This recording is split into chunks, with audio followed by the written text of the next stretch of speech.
অতিরিক্ত জেদ, অতিরিক্ত অহংকার, অতিরিক্ত কোনো কিছুই কিন্তু ভালো না। অতিরিক্ত অহংকার আর জেদের কারণে অনেক সময় নিজের সংসার কিন্তু নিজে হাতে ভেঙে দেয় একটা নারী।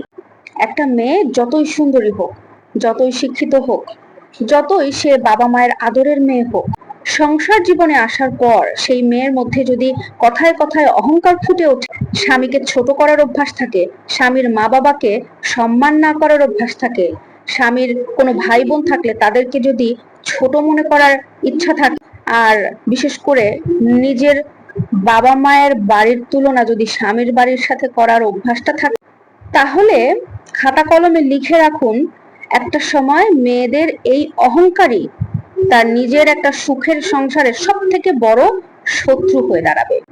মনে রাখবেন অবশ্যই যে বাবার বাড়ি আপনার শিক্ষা, আর স্বামীর বাড়ি সেটা হলো আপনার নতুন সংসার। বাবা মায়ের প্রতি ভালোবাসা সন্তানদের থাকবে, এটা খুবই স্বাভাবিক। তাদের জন্য আপনার মন কাঁদবে, এটাও স্বাভাবিক। তাদের বিপদে আপদে আপনি পাশে দাঁড়াবেন, এটাই তো একজন সন্তানের দায়িত্ব। কিন্তু মূল সমস্যা তো তখনই তৈরি হয় যখন একজন নারী কথায় কথায় বা যে কোনো কিছুতে স্বামীর বাড়ির সঙ্গে তার বাবার বাড়ির তুলনা করতে শুরু করে।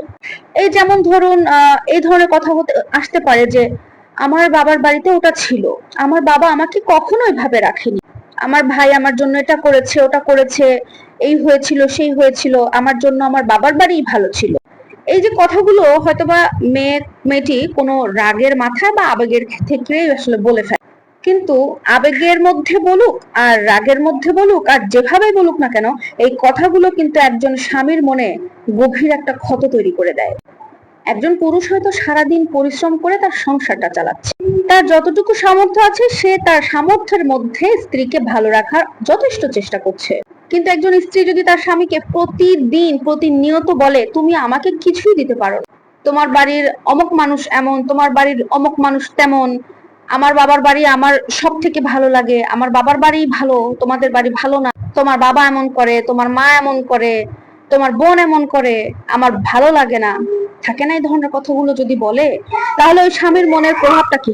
একটা সময় তো ওই স্বামীর মনে একটা প্রশ্ন আসতেই পারে, তাহলে আমি মানুষটা কি করছি? আমি কি শুধু দায়িত্ব পালন করার জন্য আছি? আমি কি তাহলে ওকে কিছুই দিতে পারি না, ভালোবাসি না? আমার ভালোবাসার কি কোনো মূল্য নাই? স্বাভাবিকভাবে এই প্রশ্নটা স্বামীর মনে আসতেই পারে। আমি কখনো কোনো নারীকে বলি না বা বলবো না যে বাবার বাড়ি ভুলে যান, বাবার বাড়ির ভালোবাসা ভুলে যান, এটা কোনোদিনও সম্ভব না। আমি আরো বলবো বা বলি যে বাবার বাড়িকে ভালোবাসুন, কিন্তু নিজের সংসারকে অবহেলা করে নয়, নিজের সংসারকে ভালোবাসুন, প্রায়োরিটি দিন, বাবার বাড়িকেও ভালোবাসুন। বাবা মাকে ভালোবাসবেন, বাবা মাকে সম্মান করবেন, তাই বলে তো স্বামীকে অসম্মান করতে পারবেন না। নিজের অধিকার সম্পর্কে আগে সচেতন হন। অধিকার আর অহংকার এই দুটো জিনিসকে এক করে ফেলবেন না, কারণ মাথা নিচু করে অন্যায় সহ্য করা কখনোই ভালো নয়। আবার অকারণে মাথা উঁচু করে প্রিয় মানুষটাকে ছোট করা, এটাও কোনো বুদ্ধিমানের কাজ নয়। সবশেষে আবারও একটা কথা মনে করিয়ে দিই যে একজন নারী অবশ্যই তার বাবার বাড়িতে বাবার রাজকন্যা হতে পারেন, কিন্তু সংসার জীবন কিন্তু নারীকে অবশ্যই করতে হয়, তাই না?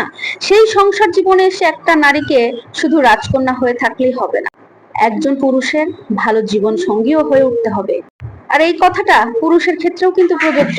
যে সংসারে স্বামী স্ত্রী একে অপরকে ছোট করার পরিবর্তে সম্মান করে, নিজে যে তার থেকে সম্পর্কটাকে জিতিয়ে দেয়, আর আমি বলার থেকে আমরা বলতে শিখি, একমাত্র সেই সংসারই ভালোবাসা বেঁচে থাকে। আসলে একটা সংসার ভাঙতে তো খুব বেশি কিছু লাগে না, কিন্তু ওই সংসারটাকে ভালোবেসে বাঁচিয়ে রাখতে অনেক কিছু লাগে। ভালোবাসা লাগে, ধৈর্য লাগে, সম্মান লাগে, আর লাগে একে অপরকে বোঝার মন মানসিকতা। সবাই ভালো থাকবেন। আল্লাহ হাফেজ।